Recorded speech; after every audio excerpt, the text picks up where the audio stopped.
बिस्मिल्लाहिर्रहमानिर्रहीम। Sports stories with Babar के साथ मैं हूं बाबर खान और मेरे साथ हैं बहुत ही टैलेंटेड अली तारिक। वीलॉग्स बनाते हैं बड़े अच्छे। आज ये वीलॉग बनाने जा रहे थे, स्विमिंग का एक कंपटीशन कराना चाह रहे थे टॉस के बाद, जो कि कोलंबो में जैसा चल रहा है आजकल। सबसे पहले तो हम तालियां बजवा रहे थे जय शाह साहब के लिए। भाई जोरदार तालियां होनी चाहिए। मतलब एक नहीं दो मैच बर्बाद किए उन्होंने पाकिस्तान इंडिया के, जिसको पूरी दुनिया इंतजार कर रही होती है। उस मैच का उन्होंने ऐसा सत्यानाश किया। मतलब पिछले 10 दिन से लोग चीख रहे थे, चिल्ला रहे थे कि कोलंबो में बारिश है, कोलंबो में बारिश है, मैच नहीं हो सकेगा। और वही हुआ, मैच नहीं हुआ। सिर्फ 24.1 ओवर का मैच हुआ और उसके बाद बारिश इतनी शदीद थी कि मैच दोबारा कंटिन्यू नहीं हो सका।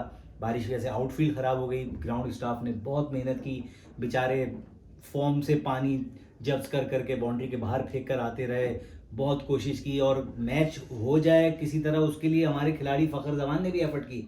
वो ग्राउंडमैन के साथ मिलके बेचारे कवर्स खींचते हुए लेकर आए कि जल्दी से ग्राउंड कवर हो जाए ताकि मैच हो सके। क्योंकि आज मुझे लग रहा था कि वो एक इंडिया के खिलाफ जो उनके अंदर एक एनर्जी और एक एफर्ट वाला एक सीन है, बड़े मैच के प्लेयर है, तो वो भी चाह रहे थे कि यार मैच हो जाए, रुके ना, ताकि मैं आज अपना काम कर दिखाऊं। बड़ा बेचारों ने कोशिश की। तो मैच सिनेरियो पहले मैं आपको बता दूं कि मैच कॉल्ड ऑफ हो गया है, स्टंप्स हो गई हैं आज की। 24.1 ओवर का खेल हुआ है और जो कल है ये मैच यहीं से दोबारा शुरू होगा। और कल भी बारिश एक्सपेक्टेशन है, तो कल कोशिश ये होगी कि कोशिश यहाँ से मैच पूरा कराया जाए, यानी कि जो बकाया ओवर रह गए हैं इंडिया के वो पूरे करा दिए जाए, 50 हो जाए, उसके बाद पाकिस्तान अपनी नहीं खेले। अगर ऐसा नहीं होता तो एम्पायर्स की कोशिश होगी कि कम से कम 20-20 ओवर का मैच करा दिया जाए। तो इंडिया तो 24 ओवर खेल चुका है, तो अब होगा क्या, उसका जो रन रेट एक बना है उसके हिसाब से उसका टारगेट बनाया जाएगा। जो एक्सपेक्टेड आ रहा है कि 180 के करीब पाकिस्तान को 20 ओवर में टारगेट मिलेगा। यानी कि ये 24 ओवर जो इन्होंने खेले, ये तो गेम, हालांकि लोग ये भी एतराज कर रहे हैं कि अभी 146 रन है, 2 खिलाड़ी आउट हैं और 24,001 का खेल हो चुका है। इट्स मीन के बीच में आके उनका रन रेट गिरा था, लेकिन आप पावर प्ले और उसको मिला के, यानी मुझे उस 20 ओवर के अंदर जो रन रेट था उसके हिसाब से टारगेट बना रहे हैं, जो पाकिस्तान के लिए ट्रिकी हो जाएगा एक तरह से। लेकिन अच्छा, एक सवाल और बड़ा अच्छा उठ रहा है कि लोग मीम बड़े अच्छे बनते जब इस तरह का शो होता है। एक साहब ने मीम बनाया कि भाई वो क्योंकि अब T20 मैच अगर होता है तो क्या ओपनर इमाम और फखर आएंगे, या T20 के रेगुलर ओपनर तो रिजवान और बाबर है, या रिजवान और बाबर आएंगे। तो ये भी एक कश्मकश शुरू हो गई कि T20 मैच होता है तो क्या होगा। इसके हिसाब से होगा 50-50 के हिसाब से नहीं, जब 20 ओवर होगा तो भी सारी कंडीशन 20 ओवर की लागू होंगी। उसके ऊपर वही 20 ओवर के हिसाब से 6 ओवर का पावर प्ले होगा और बाकी मैच होगा। तो हत्तुल इम्कान कोशिश ये होगी एम्पायर की कल किसी ना किसी तरह 20-20 ओवर का मैच तो करा ही दें, अगर वनडे प्रॉपर नहीं हो सकता। क्योंकि कल भी बारिश की प्रेडिक्शन है, वही 80% बारिश है इसी टाइम पे। तो कल ये है कि जो शुरू का टाइम है उसमें बारिश नहीं है, तो 24 ओवर का खेल कल यानी 2:30 बजे ही मैच शुरू होगा, जैसे आज शुरू हुआ था। तो 24.1 से मैच शुरू होगा, तो यानी कि अगले आपने 25,5 बॉलों का गेम ये होगा। आई थिंक तकरीबन 2 घंटे के अंदर अंदर ये 25 ओवर हो जाएंगे। उसके बाद 40 मिनट का ब्रेक और फिर पाकिस्तान की। तो पाकिस्तान की बारी में हो सकता है कि इंडिया अपने पूरे 50 ओवर खेल ले, फिर पाकिस्तान को दोबारा डीएल पे जाना पड़े। तो उस सिचुएशन में पाकिस्तान के लिए इंपैक्ट क्या होगा? पाकिस्तान के लिए इंपैक्ट ये होगा कि ये जो 25 ओवर है इसके ऊपर वो इतनी टाइट बॉलिंग करें, जितना रन रेट उनका गिरा सकते हैं गिराएं। यानी इसको इस तरह समझ लें कि अगर ये अगले 25 ओवर में 146 से इनको खाली 70-80 रन बनाने देते हैं और ये 230-240 का रन होता है, तो फिर ये है कि जब पाकिस्तान को डीएल पे 50 ओवर के हिसाब से मिलेगा तो वो उनका एक अच्छा रन रेट होगा। यानी कि उनको फिर 25 ओवर में या 30 ओवर के अंदर 140, 150, 170 इसके करीब जैसी बॉलिंग बिल्कुल नहीं करनी। बिल्कुल नहीं। आज तो मतलब ऐसा लग रहा था शायद हमने बहुत ज्यादा शाहीन की तारीफ बोल दी है, बहुत ज्यादा। लेकिन नसीम ने बहुत इंप्रेस किया। नसीम ने जो बॉलिंग की है, नसीम मतलब रोहित शर्मा एक वक्त में ऐसा था कि उसकी समझ में नहीं आ रही थी कि मैं 2 स्टेप आगे निकल के जाऊं फिर खेलूं, या मैं खड़े होकर खेलूं, वो भी बीट कर गया जो या मैं बैक फुट पे खेलूं। मतलब उसने सारे जितने अपने कर सकता था फुटवर्क, जितनी एफर्ट कर सकता था, लेकिन वो बैट नहीं लगा सका बॉल को, उसकी बॉल नहीं लग सकी बैट पे। तो बड़ा प्रेशर में था और जबरदस्त बॉलिंग। मतलब नसीम शाह इन स्विंग भी कर रहे थे, आउट स्विंग भी कर रहे थे, बाउंस भी ले रही थी, उनकी बॉल पे कैचेस भी निकले, लेकिन बड़ा हार्ड लग रही कि एक गली पोजीशन डीप गली में कैच छूट गया। शाहीन आफरीदी बहुत मुश्किल कैच था, पकड़ना चाहिए था ऐसे कैच। यही मैचेस जितवाते हैं आपको। लेकिन अच्छी एफर्ट थी और अच्छा है कि वो इंजर्ड नहीं हुए, वरना इस तरह के कैचेस में अक्सर इंजरी हो जाती है। और फिर स्लिप में तो इफ्तिखार और सलमान अली आगे एक दूसरे को देखते रहे, क्या बॉल जा रही है, बीच में से निकल गई कि आना, फिर खाना खा के जाना, बातें करते बॉल चली गई उनकी। तो मतलब थोड़े से ब्लंडर किए इन्होंने, लेकिन शादाब की बॉलिंग बहुत समझ से बाहर। एक दफा मतलब इतनी पीछे बॉल पटकी थी वो, तो रोहित शर्मा आप ये समझ लेंगे प्रेशर में था तो उसने छक्का मारा, वरना वो जैसी बॉल थी उस पे तो 8 या मारना चाहिए, ग्राउंड से बाहर बॉल फेंकनी चाहिए थी। मतलब इतनी गंदी बॉल पटक दी आपने पीछे, बिल्कुल ही ना उसमें कोई टर्न आप मतलब, और फिर फुल टॉस, अच्छा 2 बॉलें पटक दी, फिर अगले ओवर में आके फुल टॉस दे दी, उस पर छक्का खा लिया।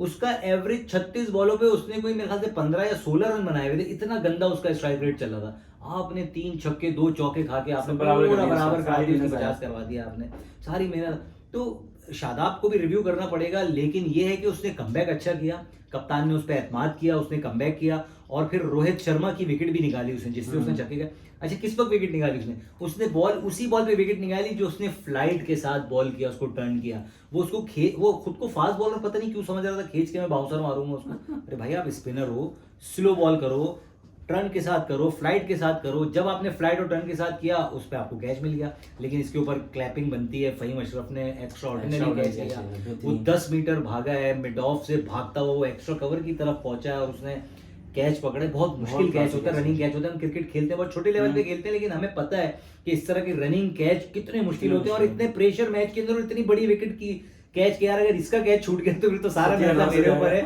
आपको याद होगा हसन अली से कैच छूटा था, उसके बाद उसका करियर कैसा, तो ये कैचेस जो है ना, ये बड़े ये कि मीम्स बड़े अच्छे बन रहे हैं। बीसीसीआई के अंदर बीसी क्यों आ रहा है आज पता चला। भाई किसी को पता हो तो कमेंट में जरूर बताइए, बीसीसीआई में बीसी क्यों आता है। कुछ लोगों ने बताया, वो हम टूट नहीं कर सकते अभी हमारी वीडियो में, लेकिन अगर आपको पता हो तो कमेंट में जरूर बताइए बीसीसीआई में बीसी क्यों है। एशिया कप बर्बाद करने की वजह से ये क्या वजह हो सकती है, आप जरूर कमेंट में बताइएगा हमें। और अगर और एक बड़े जबरदस्त एक वो बड़ी अच्छी टिकटॉक पे वीडियो वायरल हो रही है कि वो टॉस हो रहा है और बाबर आजम टॉस जीतने के बाद कह रहे हैं, पानी के अंदर खड़े हुए, घुटने घुटने पानी में खड़े हुए, और जब रंजन मधुकाले वो टॉस मैच रेफरी टॉस का कॉइन लेने गए तो शार्क आके उनको खा गई। और उसके बाद जब बाबर से पूछा भाई क्योंकि बारिश हो रही है इसलिए हमने तो टॉस जीत के पहले स्विमिंग करने का फैसला किया। तो मतलब इतना मजाक बन रहा है इस वक्त जय शाह का, इतना मजाक बन रहा है, आपकी गैरत गवारा नहीं कर रही। और मुझे बिल्कुल ऐसे ही है। अच्छा दूसरा ये कि अब तो जो इंडियन क्रिकेटर्स हैं वो खुद भी कहने लगे, हरभजन का बयान आया, सुनील गावस्कर का बयान आया, वेंकटेश प्रसाद का बयान आया कि आपने इतने बड़े इवेंट को सिर्फ अपनी अन्ना की तस्कीन के लिए कैसे बर्बाद कर सकते हैं। मतलब इंडिया अगर कल डकवर्थ पे हार जाता है, चलो जो भी टीम हारती है, मतलब आपने एक उसका क्रश था, जो एक उस मैच का एक मजा था, एक क्रश था, आपने वो बर्बाद कर दिया ना आपने। ग्राउंड में पब्लिक भी इतनी नहीं थी मेरे ख्याल से। और फिर ग्राउंड में पब्लिक क्यों आएगी? आप देखें ना, जब पिछले एक हफ्ते से लोग कह रहे हैं बारिश होगी बारिश होगी, बारिश हो गई ना, वो क्या करते, अपने टिकट के पैसे जाया करते, यहाँ के टाइम जाया करते, क्या करते भाई? 10 काम होते हैं लोगों को, फारिग तो नहीं। और वनडे मैच है, T20 तो है नहीं, चलो 3 घंटे पार्टी की चले गए वापस। वनडे में डकी भाई भी हमारे लिए बड़ी मुसीबत बने हुए हैं, पनौती हुए हैं जब जाते मैच नहीं होता।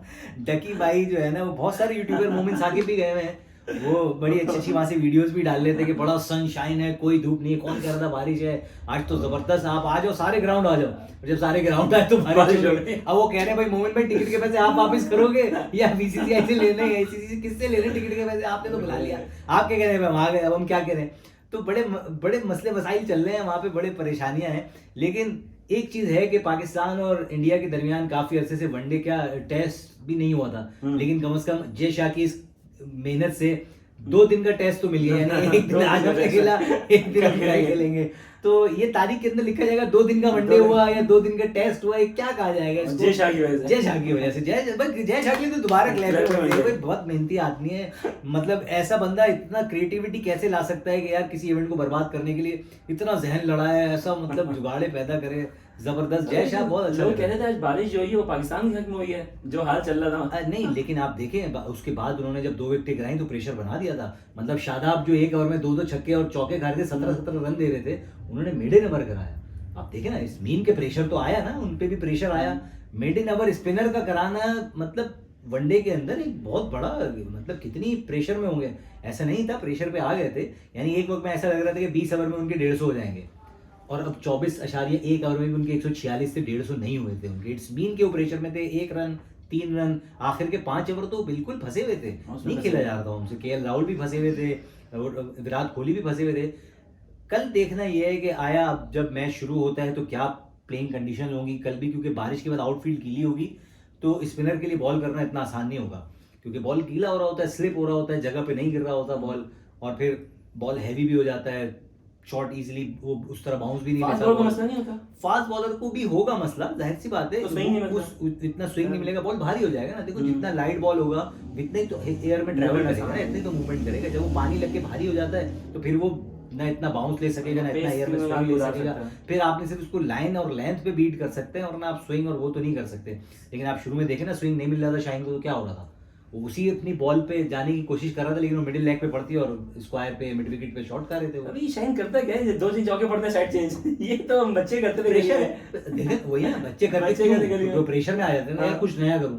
पर ये तो इंटरनेशनल प्लेयर है, इसको आप देखें कौन ना, सा- वसीम अकरम को आप देखें, वसीम अकरम को आपने शाजो नादिर कभी शुरू के करियर में देखा होगा तो देखा होगा साइड चेंज करते हुए, वरना वो अच्छा साइड चेंज भी उस वक्त करता था जब उसके पास प्लान होता था कि यार इसकी वीकनेस यह है, यहाँ से मैं इसको ले सकता हूँ विकेट, तो वो फिर उस ओवर में विकेट भी लेता था। वरना वो इसका अपना तो कोई जो प्लान नहीं basic लगता, ये तो वैसे ही सीधे 2 छक्के हाँ, मारते चले और जाते हैं। वही फिर वहां से आगे तुम हाफ वॉली बना के ऑफ के बाहर दे रहे हो, तुम एक्स्ट्रा कवर पे चौका हाँ। खा रहे हो। खैर शाहीन बड़े बॉलर हैं, प्रेशर में यार बहुत चीजें चेंज हो जाती हैं, आप नहीं सोच सकते। सही। लेकिन मैच अगर स्कोर हो जाता है 280 प्लस और पूरा 50 ओवर का मैच होता है तो बाबर के ऊपर बहुत बड़ी जिम्मेदारी होगी। लेकिन बाबर से पहले फखर के ऊपर जिम्मेदारी होगी। फखर बेस बनाएगा तो बाबर फिनिश करेगा, अगर फखर ने बेस नहीं बनाया तो बाबर के लिए फिनिश करना, मतलब अगर बाबर ने उस फखर के बेस बनाए बगैर फिनिश कर दिया ना तो फिर बाबर आ जाएगा, फिर वो अपने सुपरस्टार वाली एक जो विराट कोहली ने अपनी क्लास और धोनी ने फिनिशर वाली क्लास बनाई थी ना, फिर बाबर वहां स्टैंड करना शुरू करेगा। फखर तो मेरे ख्याल से फिर बाहर हो जाएगा। ये मैच इसका मेक एंड ब्रेक हो जाएगा वहां पे जाके कि हाँ यार मैं उस अकेला क्लास खेल में के आ पूरा गया किया, हूँ, one man army. One man army वाला जो विराट के लिए मशहूर है और जो धोनी के लिए मशहूर था, या जो और आपके पॉन्टिंग वॉन्टिंग स्मिथ वगैरह के दौर में रहा था, इंजमाम के दौर में रहा था पाकिस्तान के अंदर, या जावेद मियां आते हमारे जो अकेले खड़े होते थे पूरे पूरे मैच निकालते थे। तो बाबर के लिए ये है अगर, लेकिन कोशिश यही करनी चाहिए कि इतना बड़ा रिस्क ना ले बाबर। इसको 230 240 अगर रोकते हैं तो इनकी मेहरबानी है, क्योंकि इतने बड़े गेम पे हमारी भी सांसें ऊपर नीचे हो रही होंगी और उनकी भी अपनी सांसें ऊपर नीचे हो रही होंगी। सही। तो मेरे ख्याल से काफी है। अब हमारी ये भाई कमेंट्स में जरूर बता दिएगा आप कि एक तो जय शाह के लिए क्या क्या तारीफी कलमात कहने हैं, और ये बीसीसीआई वाला जरूर आप BC कमेंट क्यों में आता है? बताइएगा कि बीसीसीआई में बीसी क्यों आता है। और कल के लिए हमारी उम्मीदें यही है कि इंशाल्लाह पाकिस्तान का मोराल अच्छा है, पाकिस्तान जीतेगा। दुआ जरूर कीजिएगा पाकिस्तान के लिए, पाकिस्तान जीतेगा इंशाल्लाह। और अगर नहीं भी जीतेगा तो कम से कम हमें सीखने को बहुत मिलेगा। जब हम फाइनल में टकराएंगे इंडिया पे तो फिर मुकाबला हिसाब किताब सब बराबर कर देंगे इंशाल्लाह। लेकिन हमें उम्मीद है कल अगर मैच पूरा हुआ तो बहुत अच्छा मैच होगा और पाकिस्तानी मैच जीतेगा। हमें सब्सक्राइब कीजिए sports stories with Babar, Ali Tariq vlog, इनको भी सब्सक्राइब कीजिए। हमारी वीडियो को शेयर कीजिए, अपने कमेंट्स में ज़रूर बताइए कि हमारी डिस्कशन आपको कैसी लग रही है। अपना बहुत ख्याल रखिए। अल्लाह अल्लाह हाफ़िज़। हाफिज।